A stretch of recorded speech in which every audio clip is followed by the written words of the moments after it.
Hello, and welcome to PointCounterpoint 46360 show. The opinions expressed by the show's host, myself, Dwayne Perry, and Anthony Tony Hendricks, will many times conflict, thus the title, Point Counterpoint.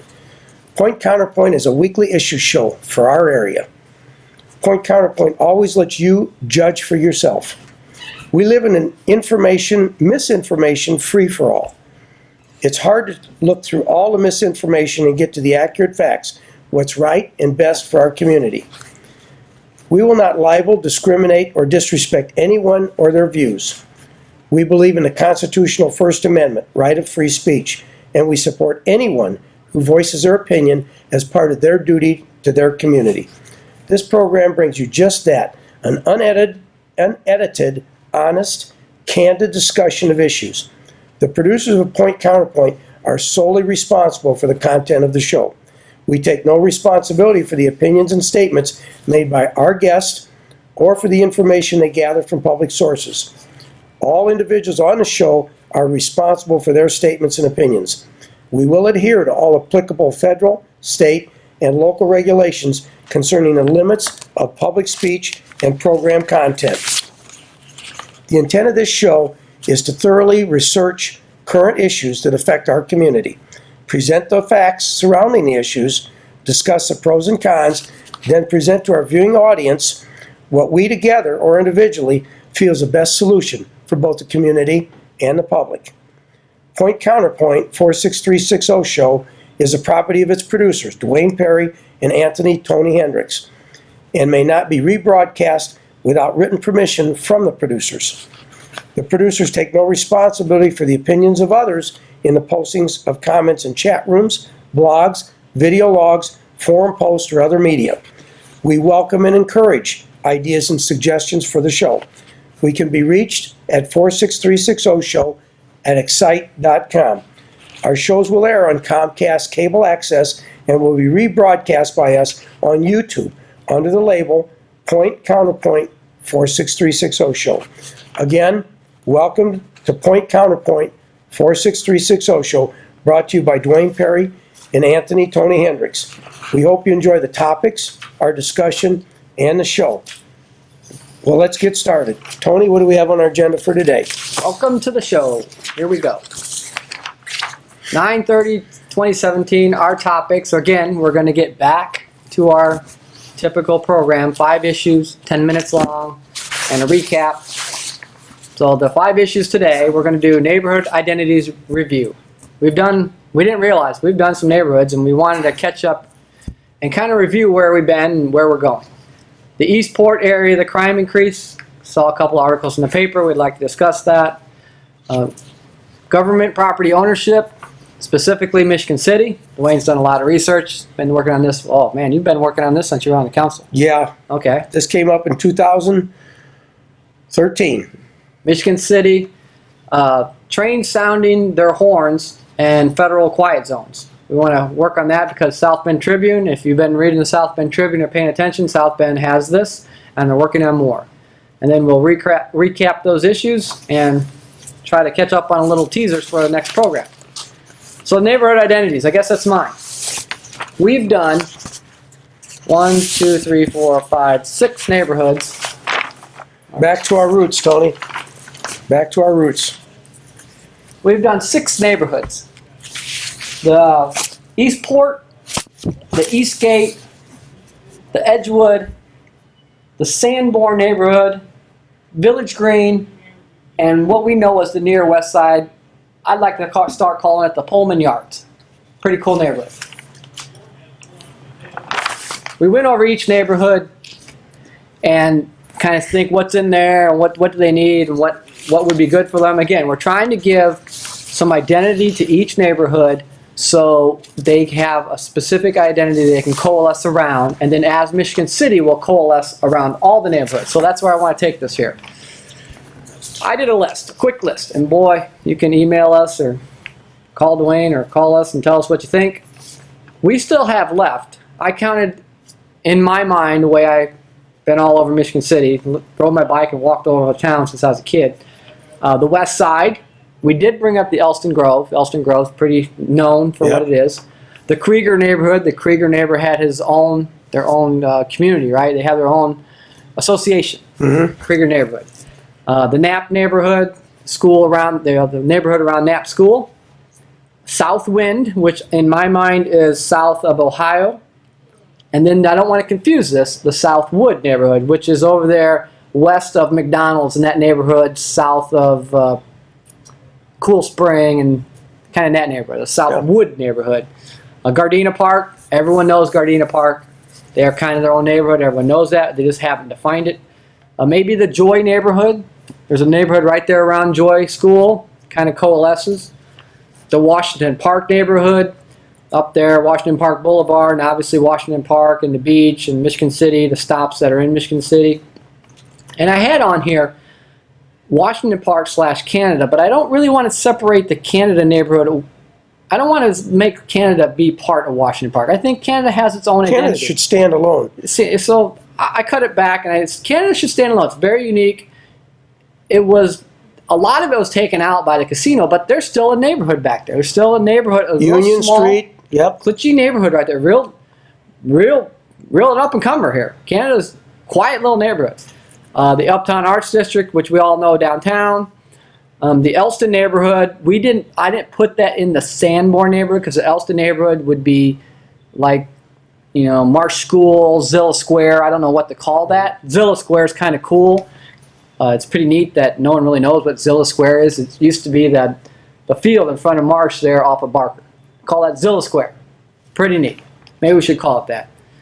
The Carwick, don't know what to call it. The Carwick 212 neighborhood. I mean, that neighborhood to the east side that we're really trying to, some neighborhoods and some business and industrial and commercial over there, that 212 corridor. There's a neighborhood. So I got Liberty Trail on out to Carwick. Yeah, so I got 19 neighborhoods. And maybe I'll make a poster. Maybe I'll do this next week or soon. Get some time to make like a logo. Michigan City 19. Like there's 19 neighborhoods that have specific identities, but we come together as one. The Michigan City 19. So everyone knows there's 19 neighbors in Michigan City. Kind of a cool. Absolutely. Michigan City 19. And Tony, if I may inject for the viewers' audience, I'm a bit older than Tony, so I can shed a little more light on it. This is really interesting because it will give a lot of people a different view of Michigan City. For instance, when Tony mentioned the West Side being the Pullman neighborhood, Pullman Standard originally made passenger cars when America was in the day of rail transit. People traveled from one area to another by rail. They made passenger cars, and then as that industry declined, they started making freight cars. Well, they made the best passenger cars in the world, right? They were Pullman passenger cars were the best, top notch, and they were made right. Class. They were made right here, and then as it declined, and they changed gears and went to freight cars. At one time, Michigan City was nearly a company town because Pullman was such a large employer. The area that we recognize, younger people recognize as Lighthouse Mall, that was all Pullman, all the way down to 8th Street, where they had their offices at 8th Street, and everything from 8th all the way up north to almost 2nd Street was manufacturing, was fabrication. And they had storage yards, rail spurs, where they stored their cars up north of town, right close to the harbor, down south, south edge of town at that time. And it's just a joy. What Tony referred to as a joy, the Joy neighborhood. Joy was an enormous manufacturer of heavy industrial compressors. My career has been in building oil refineries and power plants. You can go in some of the largest oil refineries in the country and you'll find Joy compressors. They built compressors that were as big as 4-car garages, enormous. And we were their home right here in Michigan City, the Canada area. When the rail industry was really moving in town and they were pushing tracks, laying tracks and building cars, a lot of the workers came down from Canada and they settled in areas like in Chicago. You have Chinatown. You have the Polish neighborhood. You have Little Village, which is the Hispanic area. The Canadians all tended to gather in that area of town where Union Street is, where Blue Chip is, and they called that the Canada district. Michigan City really has a fascinating history. Why, just this week, Tony, a guy called into the office. I work for Tony as deputy surveyor for LaPorte County. Tony is the surveyor. A guy called in. He has a property in Elston Grove, and he wondered if he could get a plat. And I said, well, let me take a quick look. And we have all of our surveys filed in different ways. We have them filed by township, section, and range, and we have them filed by subdivision. So I looked in subdivision, expecting to see Elston Grove. There is no Elston Grove subdivision. It's part of the Elston original survey. Isaac C. Elston founded Michigan City, and he donated the land to the city. And the property that once belonged to Isaac Elston extends all the way down south of 7th Street. It's amazing how much property he owned. And they classified those as different surveys. The original Elston survey, Elston Original, has probably 40 drawings in it of different sections. Well, that's where the high school was, right? Yeah. Originally. Yeah. That was on Elston property that was donated by Isaac C. Elston. It's amazing. There is no Elston Grove. It's part of the Elston original survey. What's the school on the west side? And I hate to ask this because I should know. It's closed now, the grade school that's on the west side. Oh, that's... I had a mind block today and I couldn't... That's not Mullen, it's Park, isn't it? Park School. Yeah. So the west side, I'm looking for a name, and maybe it's the west side. Maybe that's fine. But the Park School, like we have Joy, like the Joy neighborhood, because of the Joy School and the Joy Manufacturing. Joy Manufacturing. And the Knapp neighborhood. I didn't know. Maybe you want to call it. We have Elston Grove because Knapp and Elston kind of dominate that neighborhood. They give it its unique identity. So maybe I'll come with a logo and something, Michigan City 19-1. There's 19 neighborhoods, but we all pull together as one. Mm-hmm. I mean, and everyone, it's kind of like, you go to the kitchen cabinet or the pantry, and there's lots of spices in the spice area, and Michigan City has lots of good neighborhoods. They have a lot of different flavors, and I think that's a great idea. I've traveled a fair amount out east because 2 of my children live out east. One in Maryland and the other one in Maine. But I've traveled in New York, Pennsylvania, or the Washington, D.C. area, and they're way ahead of us in neighborhood identification. Way ahead of us. Yes. Because the East Coast really cherishes their history. So much more than the Midwest. We call ourselves the heartland of America, but we don't cherish things like neighborhood identities like the East Coast does. Yeah, I mean, when real estate agents come into town, again, here we from the first show, they know Village Green, they know Elston Grove, they know Edgewood, everyone knows those. That's a no-brainer. You come into town, hey, I'm driving you into the Edgewood neighborhood. Very clear, very neat. So people know, they go home, they talk to their friends, where do you live at? Oh, I live in Michigan City in the Edgewood neighborhood. And it's great. It's fantastic. Michigan City was really, in its heyday, it was a really interesting, attractive community. A bit of trivia. When I walked the 5th Ward, when I campaigned to be a councilman in 2011, the area, I looked a little bit at the area north of Michigan Boulevard, which is what we call Eastport, what we're going to talk about today. Eastport. There were very prominent Michigan City people who lived in that area. The best principal, I think, we've ever had, Warren Jones, lived north of the boulevard. Beautiful home. There were professional business people that lived there. Well, as the city developed to the south and other areas became popular, Potawatomi Park, Edgewood, Village Green, people moved away from the north. They moved down south. But you can drive along Springland Ave, Hobart Street. I'm losing track of all this. There's so many streets north of the boulevard that have beautiful, beautiful bungalows on there. Oh yeah, if you go down 8th Street, you'll see that you're going down a hill, and it's down the bottom of a bluff. It's an old sand bluff. up there, Vale and Springland Oh, Ave. I mean, that's an absolutely. old bluff, and it's just beautiful ground. So that's what we want to bring. We started talking that the hardest thing about this show that I thought when we started this was to make sure we know where we've been, where we are, so we know where we're going.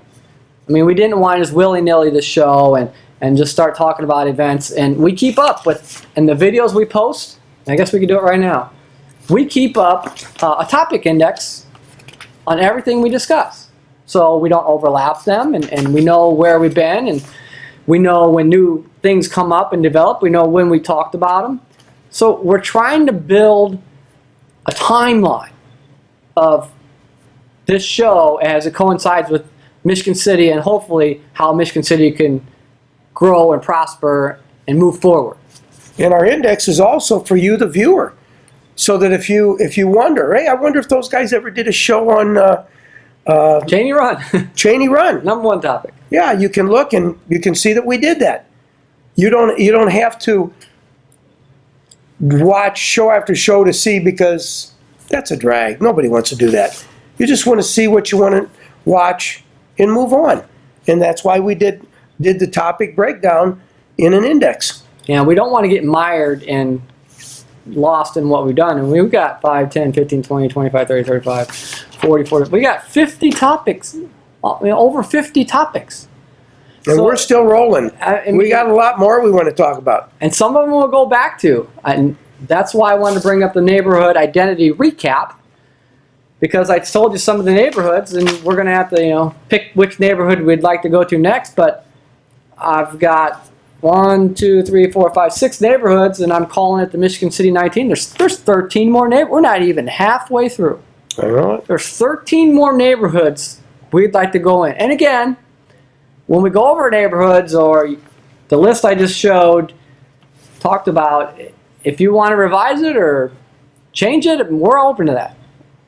We don't. We want your input, because there's only 2 of us. We do a lot of research, but it's like neighborhood watches. Yes.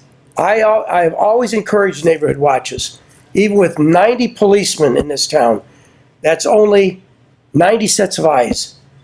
But if you have a neighborhood watch, you have hundreds of eyes in every neighborhood. You've just got to structure them right. You have to have guidelines. I was discouraged after the shooting of Isaiah Wright in 2012 behind Eastport School. It's one of the incidents I'm going to talk about later on today. And I went to a Krieger community meeting, and I mentioned neighborhood watches. I think it's very important. Sergeant Chris Yagelski was there, and he responded that the police really don't encourage neighborhood watches. And I really scratched my head over that. I thought, why? Why they can't be everywhere? And then I thought, well, okay, what do the police have to do? They have to clean up messes a lot. And if you have a neighborhood watch, people tend to be zealous, myself included. You have to have guidelines. Yeah. 2 very simple guidelines. No one calls the police. If they see something that they think is not right, they don't call the police without first consulting one other person in the neighborhood watch. And if they can't agree that it's right, then they call a third real quickly, and then they act. But when one person acts alone, the police our police department receives thousands of calls a year, and they try to react to them all, Yes. but they have to filter through. But if we can make less calls, but make them real calls that need attention, it's good. It's better. It'll work. Yeah, we don't want neighborhood watches pitted against each other. I see our neighborhood watch called 100 times, and you only responded 50 times, but the other neighborhood watch called 50 times, and you responded to every one of those. Why? Because the other neighborhood watch did it right.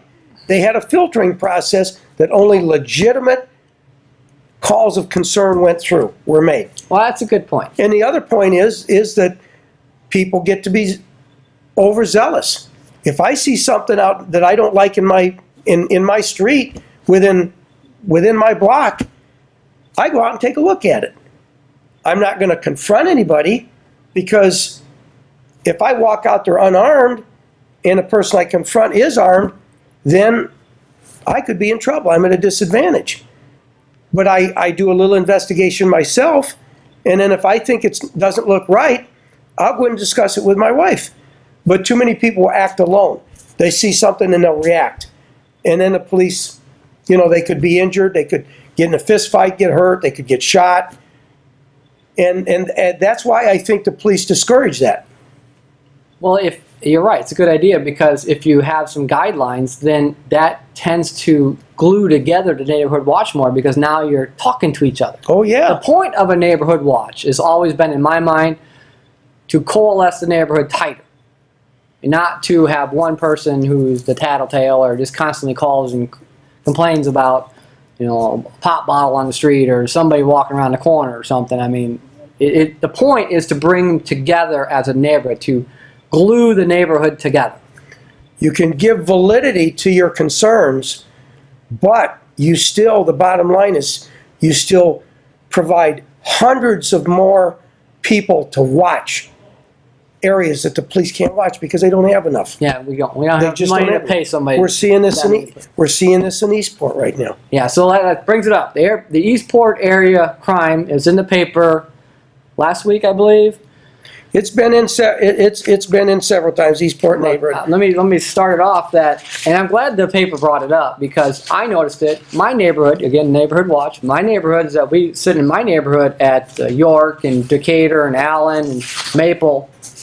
We all noticed two state police cars constantly hanging around Barker and Greenwood. I even noticed two state police running around up there 400 North, what is it, Kiefer Road, over there south of town. And I was very curious, and I figured at some point somebody's going to say why two state police are running around, and they were tag teaming. They were two police, they were together like peas and carrots, right?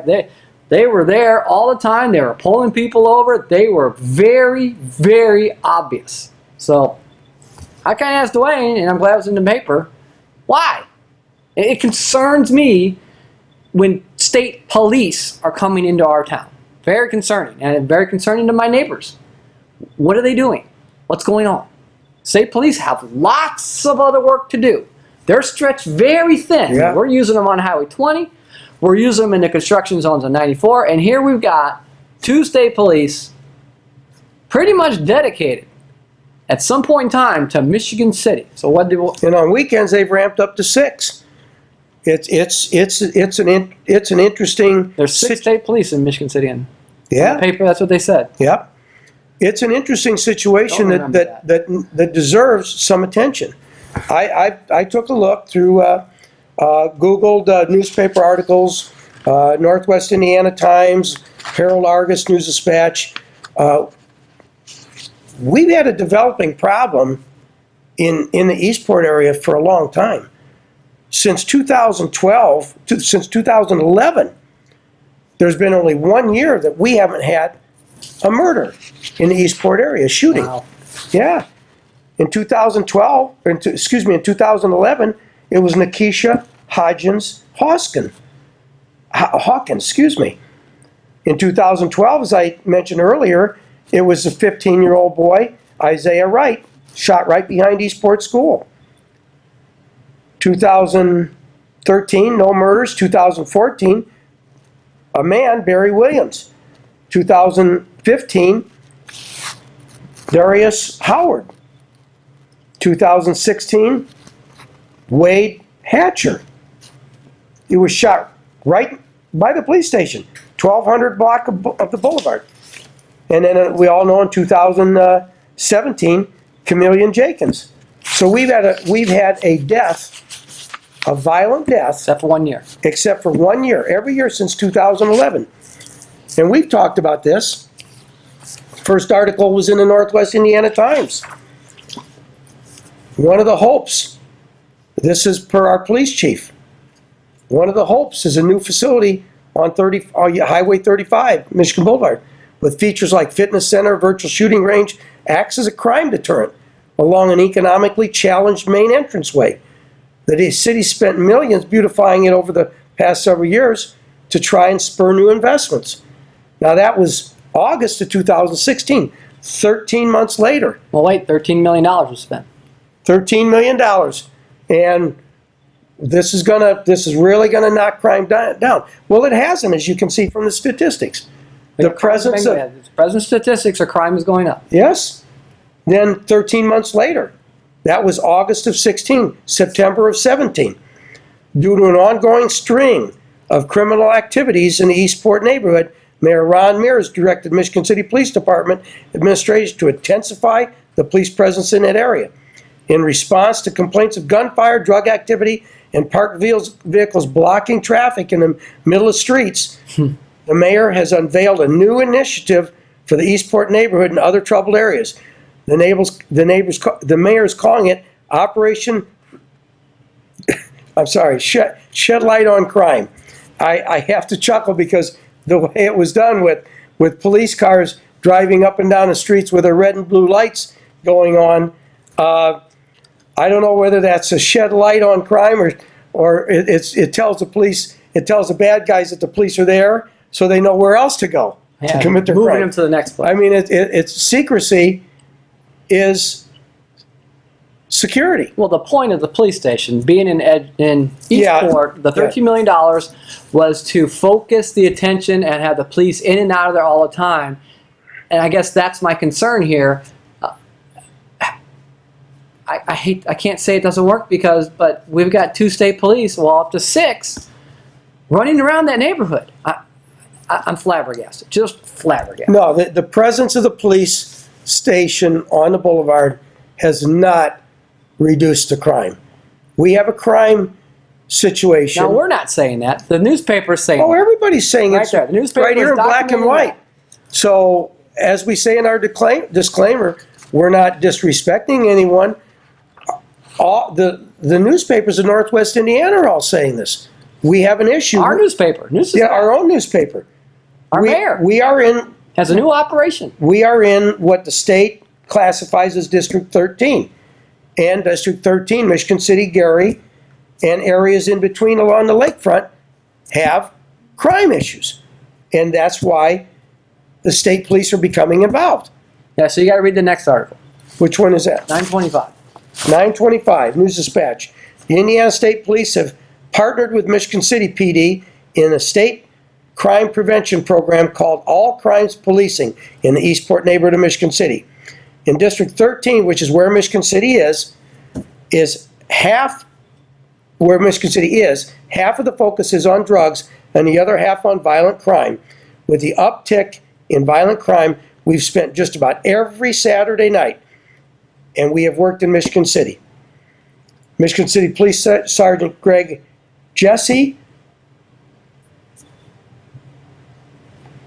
says the state All Crimes Policing Program has been very helpful with the effort in the Eastport neighborhood. Jesse said patrols in Eastport are stepped up due to a high volume of shots fired in that area. Now, that sounds just like you're reading it in the Chicago Tribune. Yeah, shots fired. Yeah, shots fired. We have a crime issue in that area that needs to be addressed. State police said they're here because of shots fired in the neighborhood. That's so bad. And police cars driving the neighborhood is not going to stop that. It's not going to make it go away. One of the incidents I read about in the newspaper, I forget which one it was. I didn't write down all the details because we don't have enough time. It's one of the females that was shot was sitting in a car going either east or westbound on Michigan Boulevard at... North off the boulevard. No. They were on Michigan Boulevard when they were stopped by the rail crossing of the South Shore train going through. And a car pulled up alongside of them and let them have it. Now, there's no way that police presence are going to stop that unless a police car happens to be stopped at that same rail crossing. Then it's going to deter that shooting. But it's only going to deter it until they can get to another spot. These shootings are spontaneous. It's just like after the Sandy Hook elementary school shooting and these shooters. I think about this. I have my own thoughts on how to stop these. These school shootings and public events where shooters show up it's not a situation of minutes. It's a situation of seconds. Yeah. You have to, in 90 seconds, the shooting is over. Where the police aren't there yet, the SWAT team's not there yet, but the shooter has achieved his goal. You can't respond fast. You can't Impossible. respond fast enough. There's other ways that you have to control this. And police cruisers are not going to control it. They're going to go where they don't see the red and blue light shining. Too many red and blue lights shining loses its effect. Some people may think you got Barney Fife running around town with all of the lights and bells and whistles going. Yeah, I was watching an episode of Andy Griffith, and they brought up the Cats and Jammer Kids. And I didn't know what the Cats and Jammer Kids was, because they had a state police, and it was good. They had state police there inspecting Andy Griffith, and and Barney. He's like, I mean, he said it's like the Cats and Jammer Kids are running this courthouse. And I had to look it up. What's the Cats and Jammer Kids? I'm guessing way too young, but I mean, I don't know. I don't know how to say it and be nice. And we spent $13 million. I see the state police around that whole neighborhood. I see the state police around town, and they have a presence, and thank goodness they're here. But that worries me to no end. Why are the state police here? Is this something we can't handle? We have given the resources. We have a brand new station. It scares me to no end when the state police show up. I mean, who's next? The FBI, the ATF, the National Guard. I mean, we watch the news every day in Illinois, in Chicago, and it's unbearable. Let me tell you, it's just Chicago has not been able to stop it. And Trump talks about it. He's sending in the National Guard. I mean, it scares me to see the state police here. I'm glad they're helping us, but it's just a sign that something is wrong that we can't put a handle on. I hope it's not an issue, a problem that's moving east, and we're the next stop on the line. Are we taking the wave moving east? Are we bearing the brunt? I don't know. Well, Gary's been fighting it for so long. We're 23 miles from Gary. I just hope we're not the next stop. Or is this, and this is what I hope it is, I hope it's indicative of the sad reality we're living today, which is a national epidemic of prescription medication and heroin. I mean, there are good people being addicted to prescription drugs. And I saw that they administered an executive order. They can only do 7-day prescriptions. There's no 30 days allowed of this stuff. Good people are getting addicted to prescription medications. And I've said this before, we haven't seen the end. We are just ramping this up. Because when you pull, and I've seen this happen, when you pull prescription medication from people, they can't help it.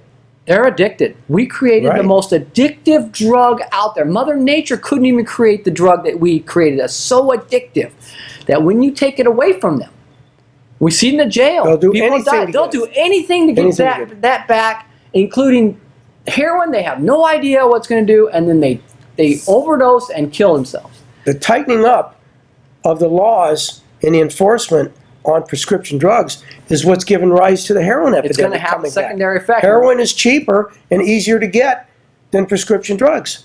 And we're going to have to go through it. We have to get these people off. And again, I say, good people have been addicted. We're not talking 16, 18, 25-year-olds. We're talking 45, 50, 65, 70-year-olds who got addicted to pain meds. And it's really a travesty in this country. I hope that's what the state police and that's what our city is really trying to get a hold of. And I can understand if the state police are here because of that. That is something we are just seeing. We haven't seen the height of that yet. Getting them off of their prescription drugs is one thing. Then they're going to change to something else because they're still addicted. And usually that's heroin laced with phenol or something, and they die.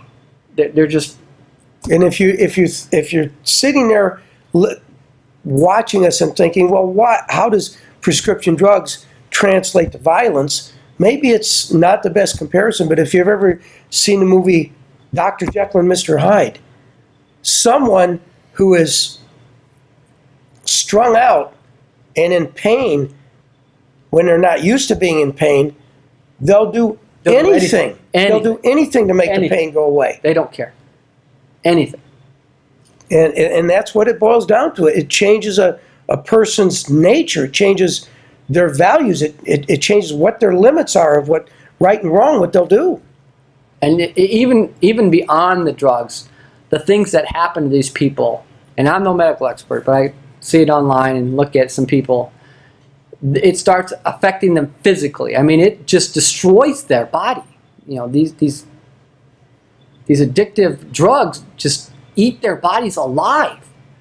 And you know, so let alone they're in pain because they can't get whatever drugs they need, and they're just destroying themselves way faster than anything we've ever done. You know, cigarettes were big back in the 40s, 50s, and 60s. Everyone, drinking was pretty predominant. This epidemic is really serious, but we shouldn't spend any more time on it. It's a little too sad. Let's go over to the next one. We'll talk about it some more because this Eastport problem, the increased presence of law enforcement, it's not going to stop. But there's other approaches that need to be put in place to stop it. So our next topic, government-owned property, especially Michigan City. What did you find out? I'll talk about this again. The council approached this in 2013. We looked at on Beacon Schneider, which anyone can look at. Just don't stop Googling BEACON. You got to add SCHNEIDER Schneider. Otherwise, you'll get 50 million. Laporte. Or Beacon Laporte. Either one will bring Beacon up. It's a website that has files on all property, residential, commercial, industrial, all property in LaPorte County. And we wondered on the council, how many properties does Michigan City own? Here's a list, and this is not all inclusive. This stopped at 500 properties. That's all Beacon would print out. 500 properties. I have no idea how many Michigan City owns in total, because if I were to input it again, I would get the same list. 500 properties. They own many more than 500 properties.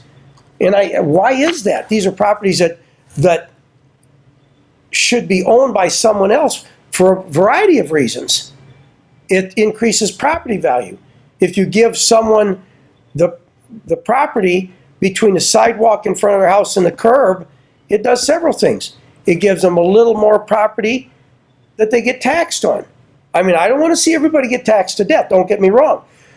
That's the downside of it. They have to pay more taxes. The upside of it is it helps the city because a lot of property owners refuse to maintain that property. It might be a strip that's 5 foot long by 5 foot wide by 60 foot long. The tree lawn and the sidewalk. Yeah, they refuse to cut the grass there because it's not my property. Yeah. The city's got to cut the grass. It's not my Well, property. it's city property. It technically It is. city property. But if the city has 500 or 1,500, they can't manage that many parcels of land.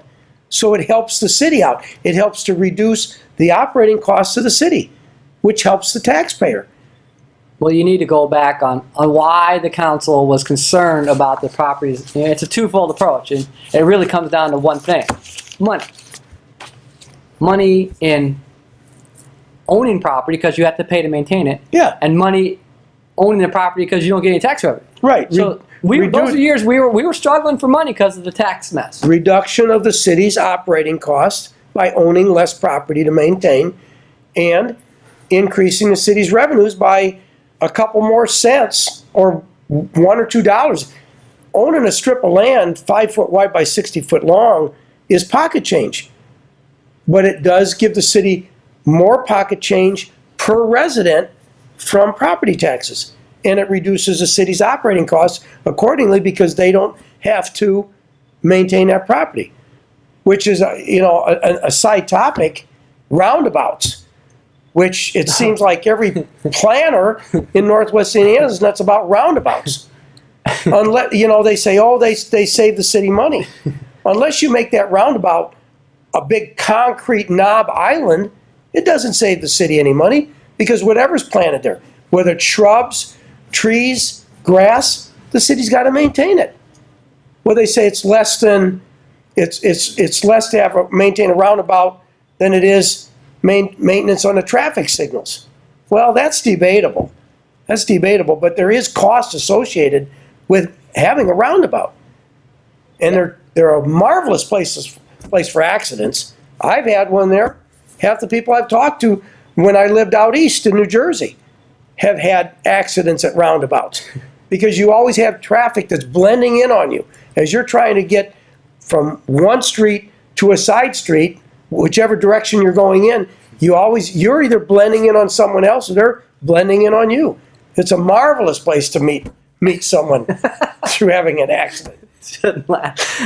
I can play devil's advocate, but I also want to say that I don't like roundabouts.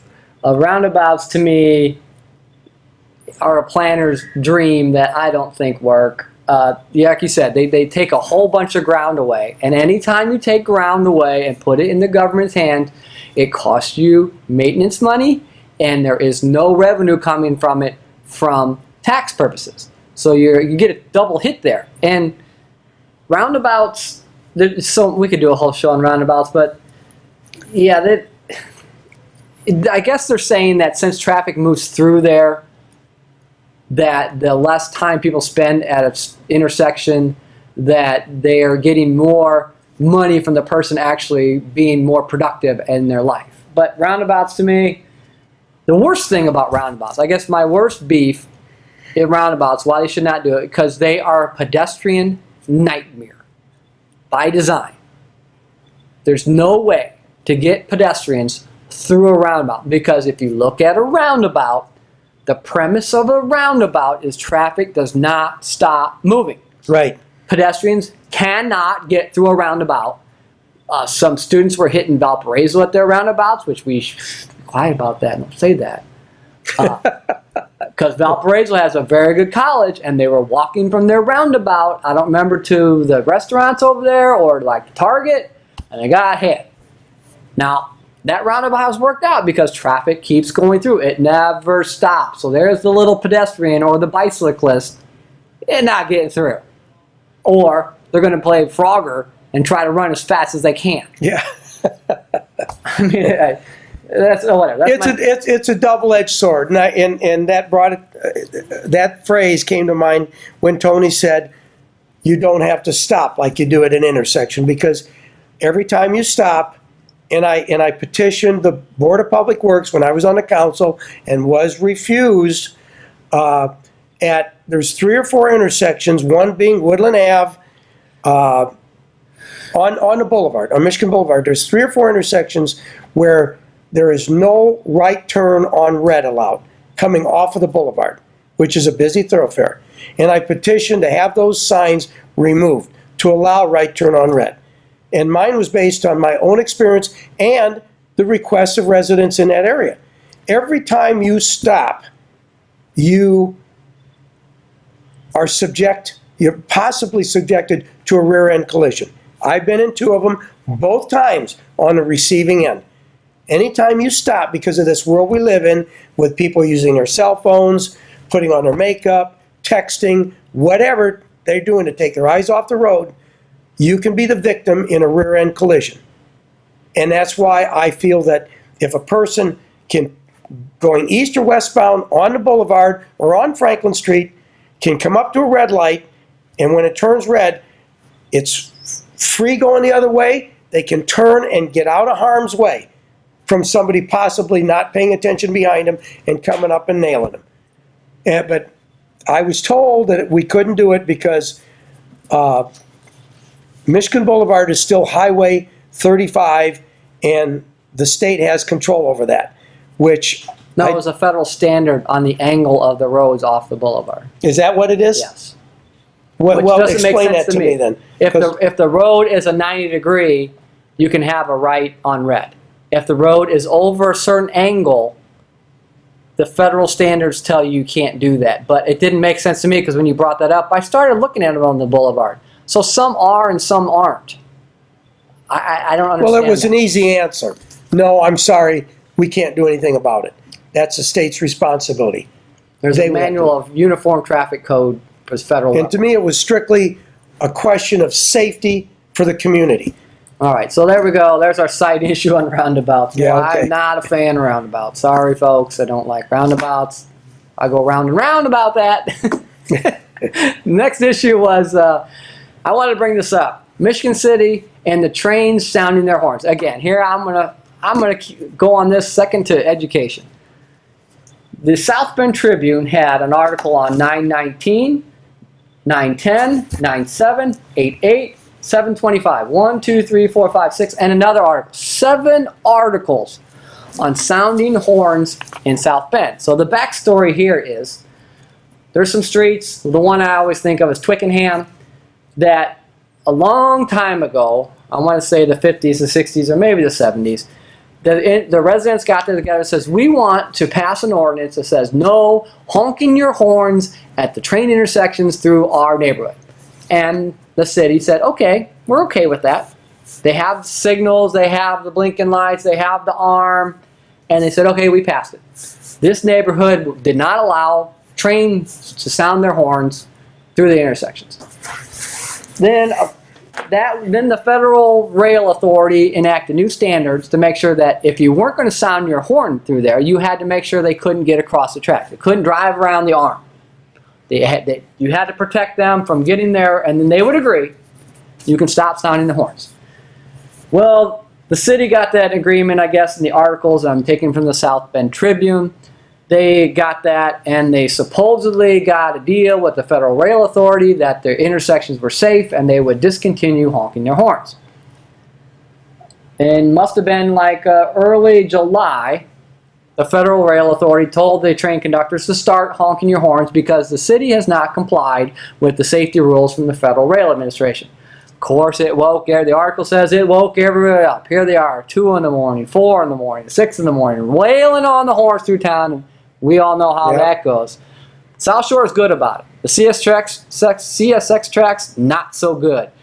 2 in the morning, they're laying on that horn all the way through to every stop. We all know it. 6 in the morning, I think the conductor's mad he's working. Just laying on that horn. So South Bend, a lot of political heat. They went through, in the South Bend Tribune, good paper. We were on this. They stayed on this article. And the South Bend found the money to change those intersections so they were compliant with the Federal Rail Administration, got a letter saying we're compliant, told the trains they are not allowed to sound their horns. Now, before I give it to you, the last article I read, Mayor Buttigieg, Pete, said, well, that neighborhood liked it a lot. And the other neighborhoods, they want it too. So he instructed his department, his administration, to find out what it would take to do the other neighborhoods. What's good for the goose is good for the gander. If all it takes is, because you get two positives out here: no train horn sounding, and safer intersection. Yep. Don't we want that? Isn't the first one the safer intersection? And all we that have to takes pay is for it. all that takes is double drop gates on both sides, right? Well, there's lots of So things it's you can do. impossible to get. It's just double gates are expensive. They had, and I saw a year ago, I think Whiting or St. John, they had an intersection that the neighbor said was way too loud. They're blaring the horn at all hours of night. All they did was put up, and I think South Bend had a picture in the paper, put up these plastic barriers like every 5 feet for about 50 feet. I think 50 feet's the number. That once you pull up, you'd have to drive over these to get around the gate. So you just didn't have to put a gate up. You just put these things in the middle of the road that stopped you, like reflective delineators, to stop you from going around the gate. Just 50 feet of that. And all they did was bolt it in the pavement. You just go out there. Street department can do that. Just bolt it in the pavement for 50 feet, I think it was. So this is our challenge to administration. Yeah. Why can't we do that? Why can't Michigan City say, we want a quality of life too. We don't want them sounding their horns, and we don't want anyone hurt either. So we're going to set up our intersections to do that. Absolutely. We deserve everything South Bend gets. Absolutely. We got more money than them. They're just getting a casino. We had a casino for 20 years. I mean, can't we spend a little money and have our people a little safer? That's a good point. So I want to bring that up because there was 1, 2, 3, 4, 5, 6, 7 articles in the South Bend Tribune, and not a peep Not a peak. Or as light as materials are and as strong as they are, just a longer cross arm that we go over both sides, raise it up. LaPorte's got one double crossed armed area, so that's nice. Yeah, you could do that. So I want to bring it up. And the problem. Why can't we do that? Here we sit with, how many intersections are we talking about? Can we count them up? Oh, we got 11th Street all the way through town. No, we're just talking CSX. Oh, just CSX? We got County Line Road, Hitchcock, Ohio, the 1 street, I can't remember, is that? Wabash? No, before Wabash. There's one before Wabash. Tennessee? Yeah, one of those in between. I think it's Tennessee. Manhattan or one of those. Elston, one Wabash, of those. Franklin. Next one down is Tilden. At Tilden. Next one down is Greenwood, I think. No. Next to St. Stan's Cemetery. There's one right between Gardena Playground and the old Joy Manufacturing. There's a crossing right there. Yeah. And then Woodland. And then Greenwood. And that's it. Yep, that's it. Then they're all crossed. So we're talking 10 crossings. Even if it cost us $100,000, that's what, $1 million? No more train horn honking and safer intersections. Yep, absolutely. I don't know why that is not a priority. That should have been done 10 years. If South Bend, and we could easily call it, right? Really easy. Paperwork's done. Call up South Bend. Hey, I heard you applied to the Federal Rail Authority to stop train honking. Can we have a copy of that paperwork so we can duplicate it? And all we got to do is fix our intersections? I mean, 2 in the morning, 6 in the morning, train honking. Else, 11's a different story. Yeah, absolutely. And the South Shore, I give kudos to them. They do a very good job of not laying on their horn all night, because they're up there, 3, 4 in the morning? Oh, yeah. And they're running pretty late at night. Their first train is about 4 a.m. and their last train's about midnight. So it's probably about 4 hours a day that they're not on the tracks. But boy, the CSX comes along through then there. freight, too. We do have freight. And they do a good job, too. The freight doesn't, they're dinging their bell, but they don't. As a whole, they're a lot more conscientious than CSX is. They just lay their horn on. So I want to bring that up because right here, South Bend Tribune, 7 articles. Is not somebody paying attention? So we got like 10 minutes left. Want to go a little bit, I was hoping this to the end. Well, let me inject something Okay, here again, if I may. And it occurred to me when we were talking about how much property Michigan City owns, and we got sidetracked. We talked about roundabout, and then I mentioned about no right turn on red intersections. How do you feel that maybe when I do these indexes, that after the topic, if we did have a side discussion, just put that in parentheses, so so people know. People know. Well, look at it. Yeah, they talked about roundabouts. Then it's a better index. All right, so I'll do that. That's a good idea. We only have a few minutes for the wrap up here, so let me go quickly through this. So just to hit some highlights of our shows, we talked about the Cheney Run when we first got out. We talked about roundabouts. Isn't that funny? Yeah. First show, talked about roundabouts. The 7th Street Water Park, I haven't seen anything or heard anything about it. Michigan City Rent-A-Bike. Teaser, next week. Yeah. MoBike is the fastest growing standalone bike rental, no place to have to stop you, just leave it and walk away. MoBike's going big. Washington, D.C. Some communities are doing a real good job on that. Still going to hit on education and jobs. Went over the Rent-A-Bike again. Waterfront liquor license, they're still doing some research, right? Waiting for a response from the Alcohol and Tobacco Commission. How does people, the new tax on fuel and vehicle registration, how do people think about that? The master plan for Michigan City, I'm waiting to hear what happened with that. That was a big thing. Why are we doing that? The South Shore Station, we're waiting for the funding from the government. We don't really know how much it's going to cost, but we have that. The Mount Baldy, how did that work out this summer? Well, we're going to do a show, right? Catch up on the summer. Yeah. Get ready for that one. Catch up on the summer. Next week. Summer 2017. Was it better than 16 or worse? The new housing development at Memorial Hospital site. Is that big clearing by the Kia dealership? Is that a new hotel? Little birdie tells me a new hotel. The South Shore double track again. Where are we at? They had a hearing with that. The Michigan City, I want to bring that up again. The Your Destination, which I was doing Michigan City 19-1. The St. Anthony's Hospital going on, and their new road's going in. Yeah. Wow, new road's going in. All staked out. I saw it today. All staked out. Got it cleared. Lakefront improvement, we'd really like to hit that maybe later in the year. Neighborhood identities, we're going to pick another one for next time. We've just done so much here.